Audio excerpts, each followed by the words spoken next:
আজকের গল্প একটি অজানা বাস রুট নিয়ে। কলকাতা শহর থেকে প্রতিদিন হাজারো বাস বিভিন্ন গন্তব্যে রওনা দেয়।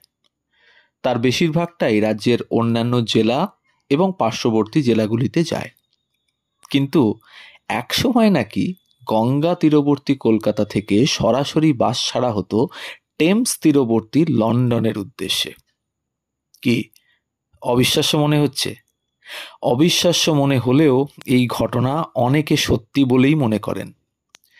বিভিন্ন প্রতিবেদন অনুযায়ী 1950-এর দশকে চালু হয়েছিল লন্ডন থেকে কলকাতাগামী এবং কলকাতা থেকে লন্ডনগামী এই বিলাসবহুল বাস পরিষেবা। লন্ডন থেকে কলকাতাগামী এই ডবল ডেকার বাসটির নাম দেওয়া হয়েছিল অ্যালবার্ট। যে সংস্থার তরফ থেকে এই বাস চালু করা হয়েছিল তার নাম ছিল অ্যালবার্ট ট্যুর সার্ভিস। মনে করা হয় এটিই নাকি ছিল বিশ্বের দীর্ঘতম রুটে চলা বাস। 1957 সালের 15ই এপ্রিল লন্ডন থেকে যাত্রা শুরু করেছিল অ্যালবার্ট। প্রতিবেদন অনুযায়ী লন্ডন থেকে কলকাতা আসার টিকিটের মূল্য ছিল প্রায় 9,000 টাকা বর্তমান ভারতীয় মুদ্রায়। তবে কলকাতা থেকে লন্ডন ফিরে আসার টিকিটের মূল্য ছিল 7,000 টাকা বর্তমান ভারতীয় মুদ্রায়। পরে বাসের ভাড়া বাড়ানো হয়েছিল। 1973 সালে এই বাসের ভাড়া বেড়ে দাঁড়ায় প্রায় 15,000 টাকা। 1957 সালে পরিষেবা চালুর প্রথম দিনে নাকি 20 জন যাত্রীকে নিয়ে লন্ডন থেকে কলকাতার উদ্দেশ্যে রওনা হয়েছিল এই বাস। 13 জন কলকাতায় নেমে গেলেও 7 জন যাত্রী, যাদের মধ্যে 2 জন মহিলা এবং 5 জন পুরুষ, আবারও ওই বাসেই লন্ডনে ফিরে আসেন বলে শোনা যায়।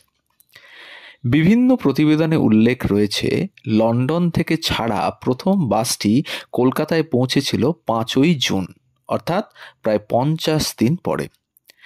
বাসটি ইংল্যান্ড থেকে বেলজিয়াম এবং সেখান থেকে পশ্চিম জার্মানি, অস্ট্রিয়া, যুগোস্লাভিয়া, বুলগেরিয়া, তুরস্ক, ইরান, আফগানিস্তান, পাকিস্তান হয়ে ভারতে প্রবেশ করত।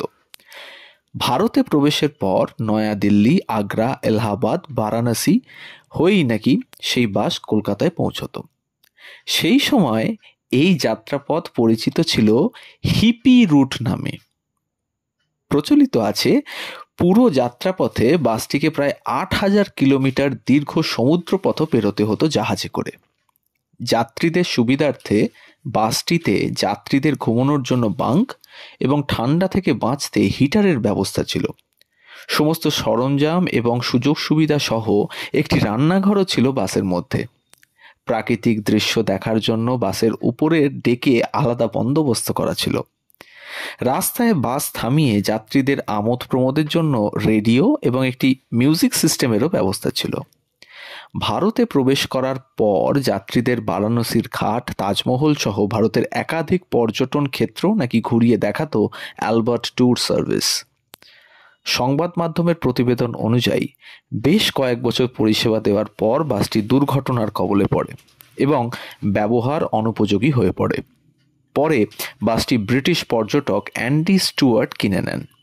তিনি এটিকে একটি ভ্রাম্যমাণ ঘর হিসেবে পুনর্নির্মাণ করেন। পরে নাকি আবার এর পরিষেবা চালু হয়। 1968 সালের 8ই অক্টোবর সিডনি থেকে ভারতে হয়ে লন্ডনে যাত্রা শুরু করে অ্যালবার্ট।